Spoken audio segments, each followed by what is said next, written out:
Ava Johnson sat quietly in the VIP lounge of a private airport, her eyes focused on the book in her hands. She wore a simple cream blouse, black jeans, and soft white sneakers. Her hair was tied neatly, and a small gold bracelet rested on her wrist. She looked calm, collected, like someone with a purpose. Ava was not here for a vacation. She was flying to a major charity event in Miami, one she had helped organize to support young black business owners. She was the guest of honor, the keynote speaker, and the jet waiting outside. It was hers. But she didn't like attention. She preferred peace, books over crowds, silence over noise. Across the lounge, sitting with a cup of coffee and scrolling through her phone, was a woman named Karen Miller. Karen wore expensive sunglasses indoors, a tight red blazer and designer heels. Her earrings sparkled louder than her smile. She glanced at Ava with sharp eyes, then leaned slightly toward her husband and whispered something while smirking. "Probably someone's assistant," she said, loud enough for a few nearby people to hear. "She looks lost."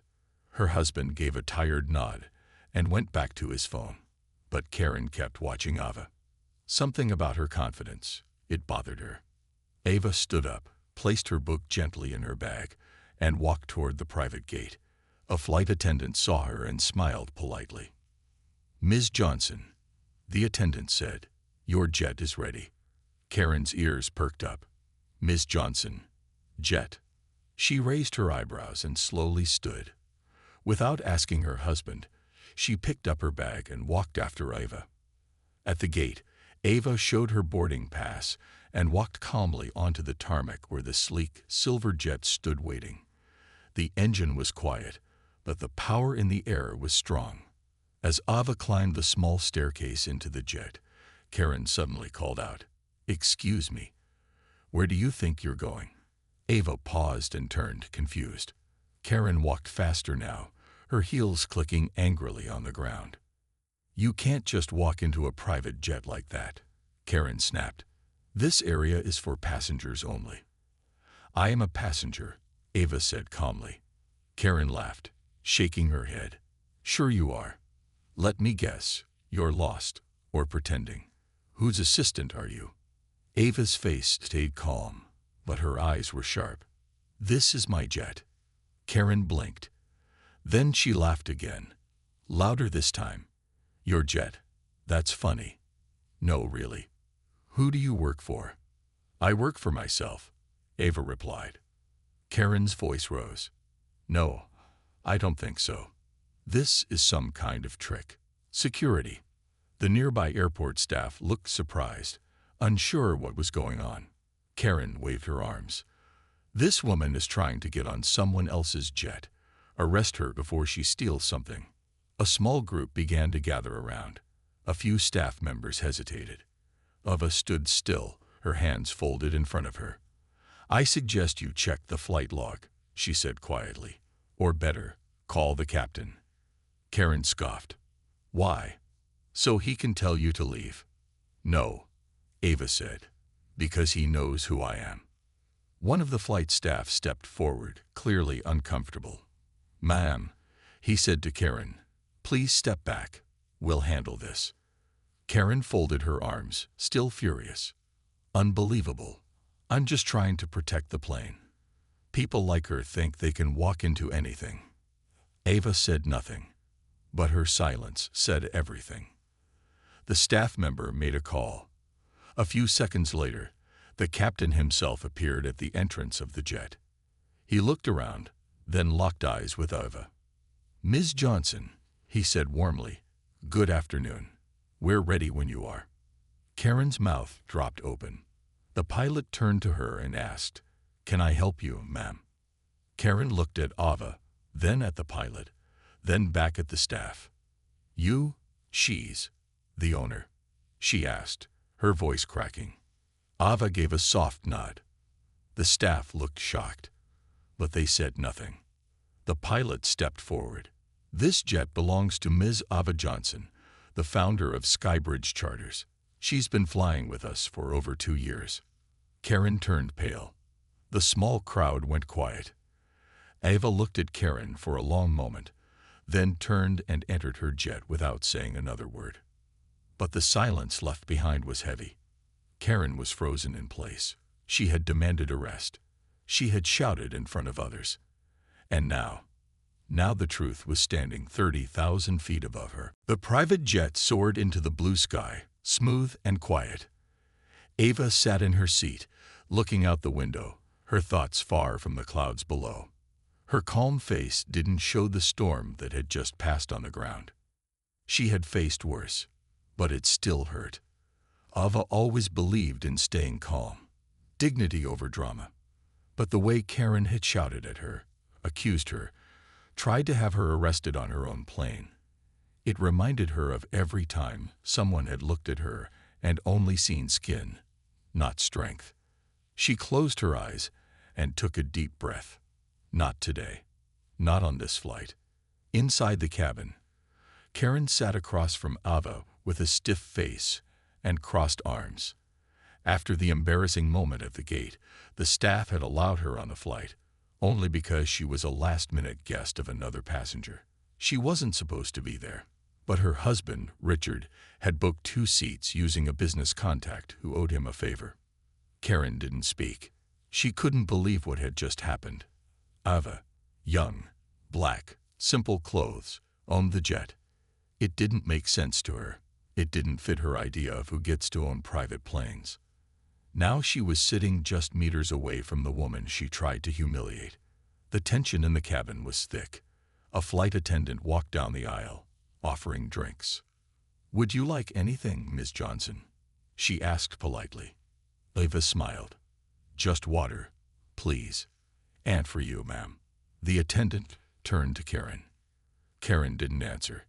She was too busy fuming. Ava glanced at her and then looked back out the window. She didn't need an apology. She had seen people like Karen before. Loud at first, quiet when truth arrived. About 20 minutes into the flight, the door to the cockpit opened. The pilot stepped out and walked toward Ava. "Ms. Johnson," he said kindly, "may I have a quick word?" Ava stood and walked with him toward the galley.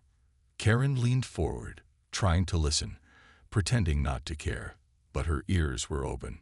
The pilot spoke in a low voice. "We've had a message from the airport. Someone recorded the scene earlier. It's already online." Ava sighed softly. "Of course they did. It's going viral," the pilot added. "They recognized you. People are shocked, but they're supporting you." Ava gave a gentle smile. Let them be shocked. The truth always shows up, one way or another. The pilot nodded. "Just wanted to let you know. And I'm really sorry you had to go through that." "Not your fault," Ava replied. "But thank you." Back at her seat, Ava noticed Karen scrolling through her phone furiously. Her face grew pale. Her hands shook a little. She had found the video. There it was, her own voice, loud and accusing, calling for Ava's arrest, telling security to do something before she steals the plane. And then, the pilot's calm voice revealing the truth. The comments below the video were brutal. Classic Karen move. She picked the wrong woman today. Ava Johnson is a queen. She handled it with class. Karen looked up. Her eyes met Ava's for a second, then darted away. She shrank back in her seat, trying to become invisible. Ava picked up her book again, but didn't read. Her mind was too full. She thought of her mother, who had cleaned hotel rooms just to keep food on the table. She thought of the long nights building her company from nothing. And now, this. She didn't ask for attention. She didn't want drama. But if her story going viral helped even one person feel seen, feel proud, feel powerful, then maybe it was worth it. The flight attendant returned. "Ms. Johnson will be landing in about 40 minutes.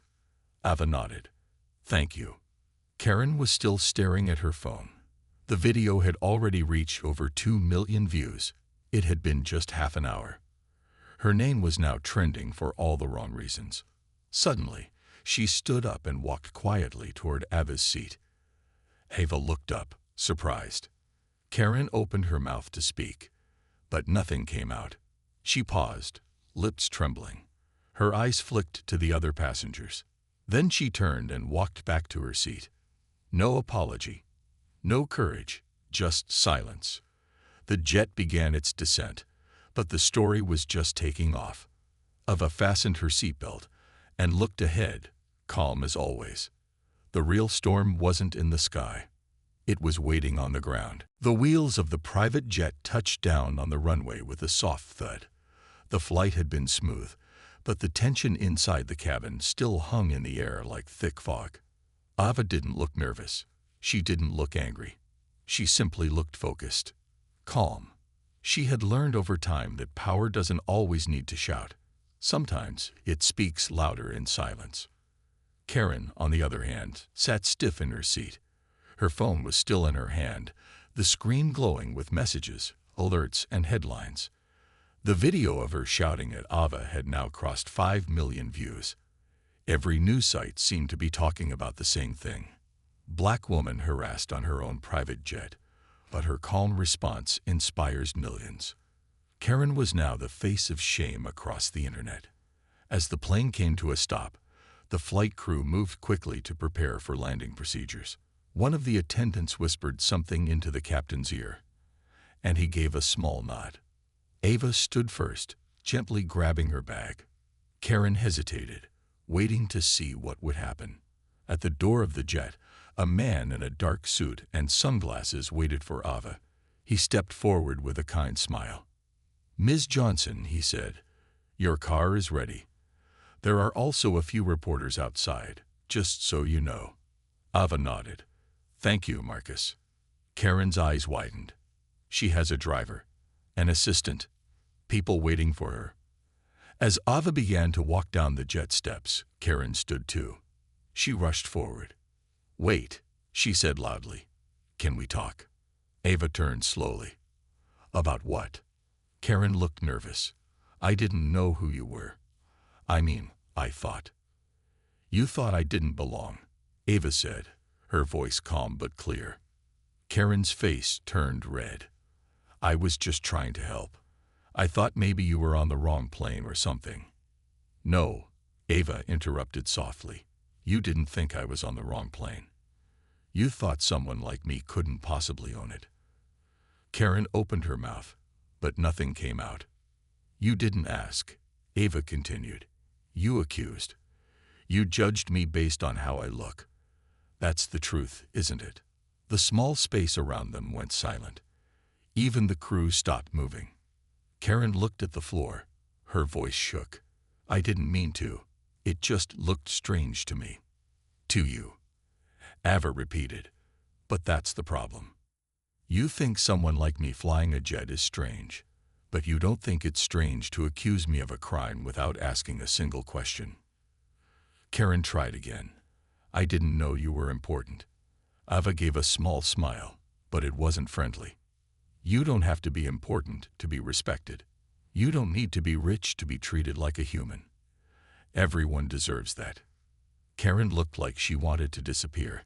Then Ava said something that made everyone around pause.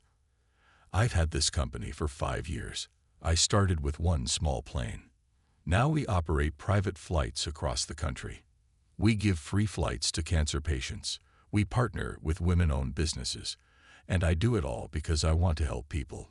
But today, I saw that no matter how far I fly, some people still want to pull me back to the ground." Karen swallowed hard. "I didn't mean to hurt you." "I know," Ava said. "But you did."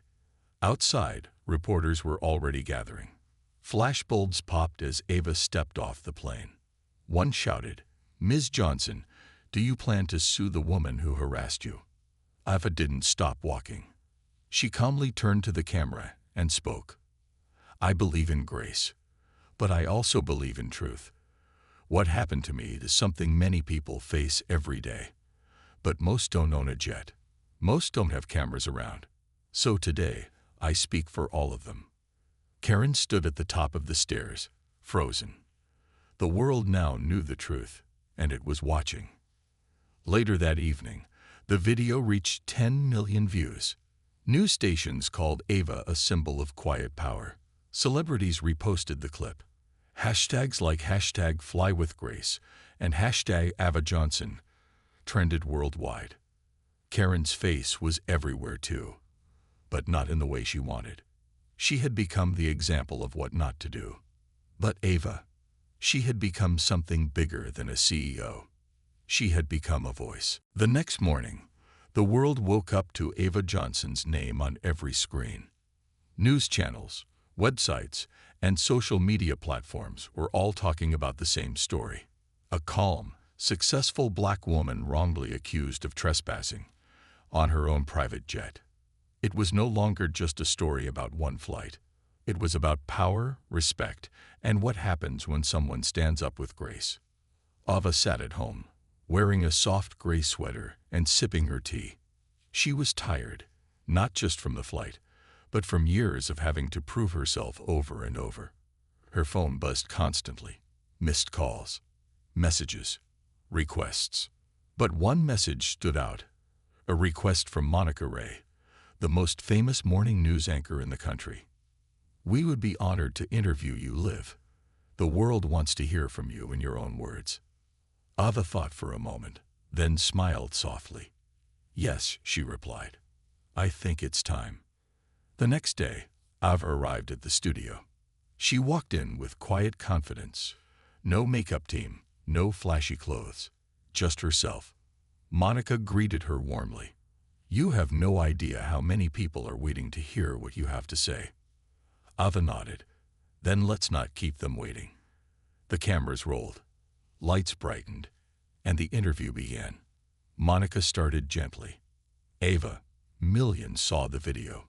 You were calm, collected, but clearly hurt. What were you feeling in that moment?" Ava took a breath. "I was used to it," she said softly. "People doubting me, questioning how I got here. But this time, it wasn't just an insult. It was fear. She wanted me arrested. For sitting on my own jet." Monica nodded slowly. "You've built a powerful company. You help people. How does something like this still happen?" "Because people still judge what they don't understand," Ava replied. "And many of us, especially women of color, are judged before we even speak." The audience watching at home was silent. Thousands of comments poured in. "She's so powerful without yelling. I've never cried during a morning show before. Ava Johnson, you're a role model." Monica leaned forward. "Some people say you should forgive the woman. Others say you should take legal action. What do you think?" Ava smiled slightly. "Forgiveness is personal. I don't need revenge. I want change. If this moment makes even one person look at others differently, it's worth it." Behind the scenes, Karen was watching too. She hadn't left her house since the video went viral. Her social media had been flooded with angry comments. Her husband had told her to stay quiet. But now, watching Ava speak with such dignity and honesty, Karen felt something she hadn't felt in years: shame and guilt. After the interview ended, Monica turned to Ava off camera. "That was beautiful," she said. "You just gave hope to so many people." Ava gave a quiet nod. "That's all I've ever wanted to do." Later that night, Ava posted something on her own page.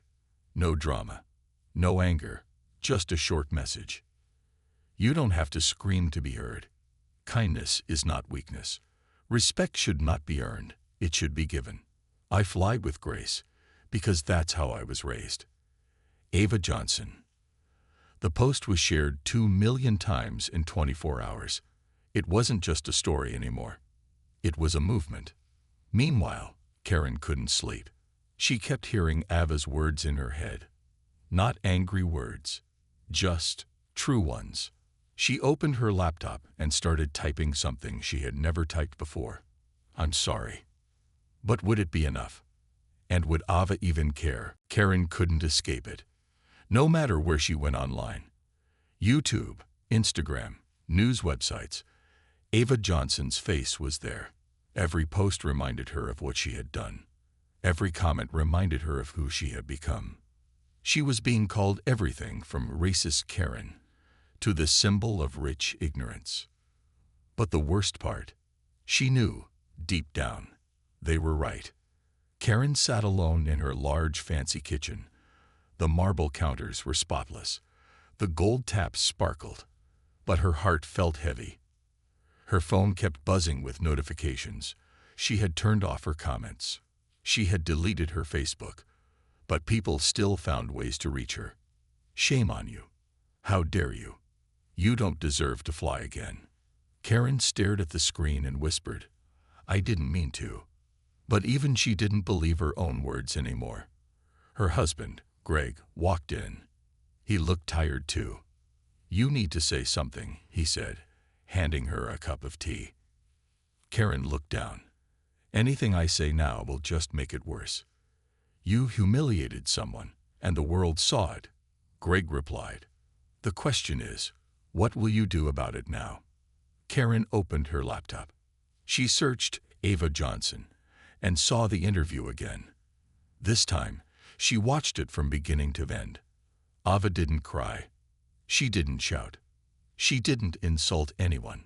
She spoke with peace, strength, and truth. And when Ava said, everyone deserves respect, even when they don't look like you, Karen felt like someone had reached inside her chest and squeezed her heart.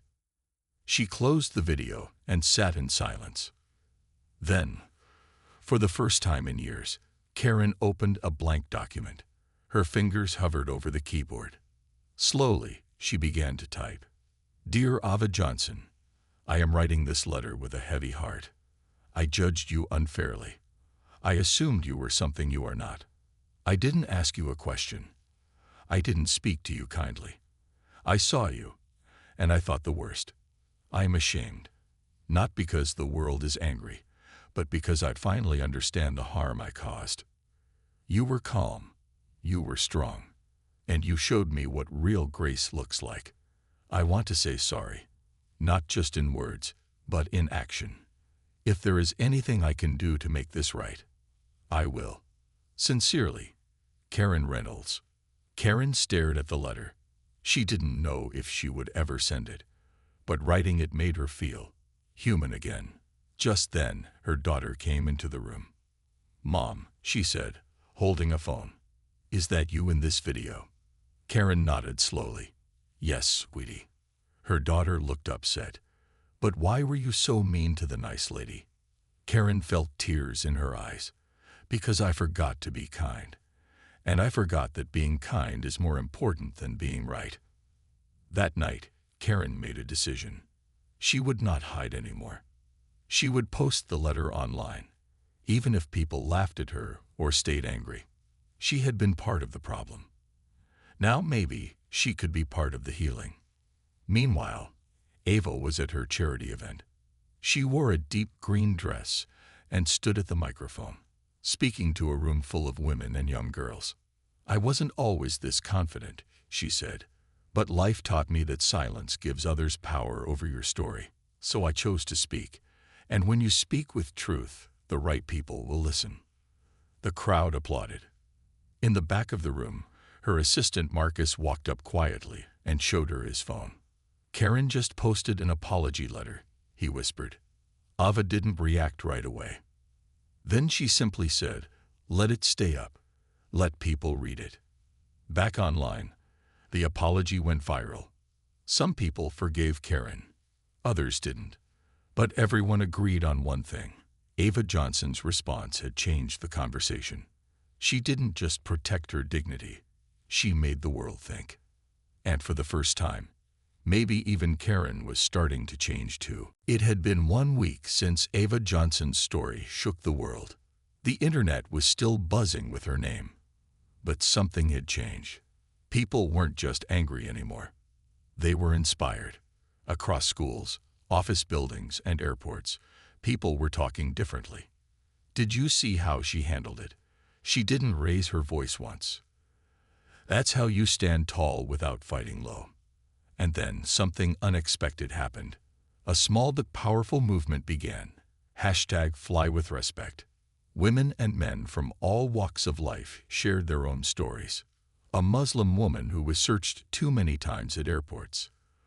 A Latina mother called the nanny while flying with her own kids. A black man in first class who was asked, "Are you sure you're in the right seat?" Each story ended with the same message. We all deserve respect, no matter what we look like. Ava watched this from her quiet living room. She was surprised. She had only spoken the truth. She never meant to start a movement. But now, people were listening. She felt proud, but she also felt a deep sense of responsibility. One morning, Ava's assistant Marcus walked into her office holding a gold envelope. He looked excited and nervous. "You might want to sit down for this," he said. Ava raised an eyebrow. "What is it now?" "Another interview." Marcus shook his head. "Bigger." He handed her the envelope. Ava opened it slowly. Inside was a letter, written with careful handwriting on official paper. Her eyes widened as she read. "You are invited to speak at the Global Women's Leadership Summit next month in Geneva. Your story has moved hearts. We believe your voice can lead minds. We would be honored if you'd share your message on our international stage." The committee, G. Galilal Summit. Ava looked up, stunned. "Geneva. That's huge." Marcus smiled. "The biggest women's summit in the world. You'd be speaking to presidents, CEOs, human rights leaders." Ava leaned back slowly. She thought about her journey. The private jet, Karen's words, the tears she held back. And now, this. Meanwhile, Karen was reading the same article. Ava Johnson to speak at International Summit. She stared at the photo. Ava stood smiling, confident, surrounded by girls who admired her. Karen's heart sank, but she didn't feel jealous. She felt something else. Respect. She clicked on the summit's website. Something inside her told her to go. Not to interrupt. Not to defend herself. But to listen. To learn. Weeks passed. Ava prepared for the biggest speech of her life. She didn't hire a writer. She didn't buy a new dress. She wrote her speech by hand, late at night, remembering every moment that had shaped her. The day of the summit finally arrived. The hall was grand, filled with leaders and lights. But Ava walked in calmly, holding her paper. As she stood on the stage, the crowd fell silent. She looked around, then spoke softly but clearly. "I was told I didn't belong. I was told, in many ways, and on many days, that I wasn't enough. But I didn't let those voices guide me. I let my voice guide others. I speak not because I'm perfect, but because I'm human. And humans deserve dignity. All of us. Always." There was silence. Then, the crowd stood up, and the applause was thunderous. Back in the crowd, hidden behind dark glasses, Karen stood and clapped too. Tears ran down her cheeks. She had flown all the way to Geneva, not to speak, but to witness something powerful. She whispered to herself, "Thank you for being better than me." Weeks passed since Ava Johnson stood on the global stage and spoke her truth. The world remembered. The video of her speech reached millions. Schools shared it in classrooms.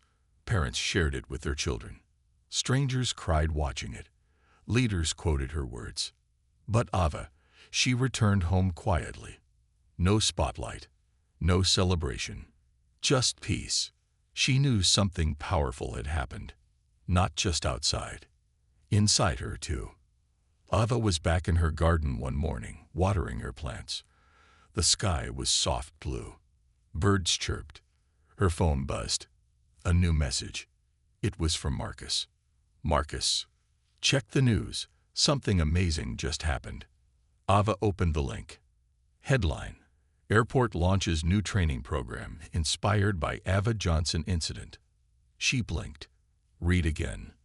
The same airport where Karen had tried to humiliate her was now launching the Ava Standard, a training program to teach employees how to treat passengers with dignity, no matter their race, class, or background.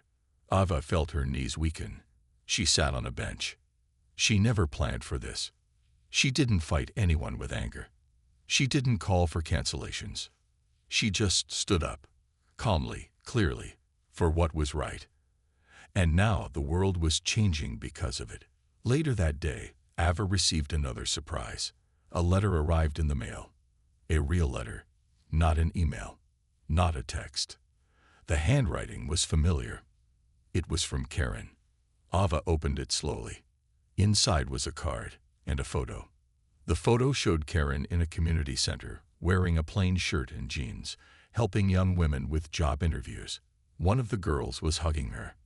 The note read, "Dear Ava, I thought redemption meant hiding my past, but I've learned redemption means facing it and choosing better.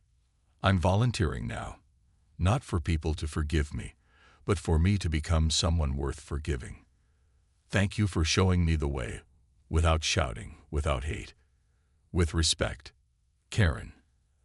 Ava stared at the photo for a long time. She never expected this.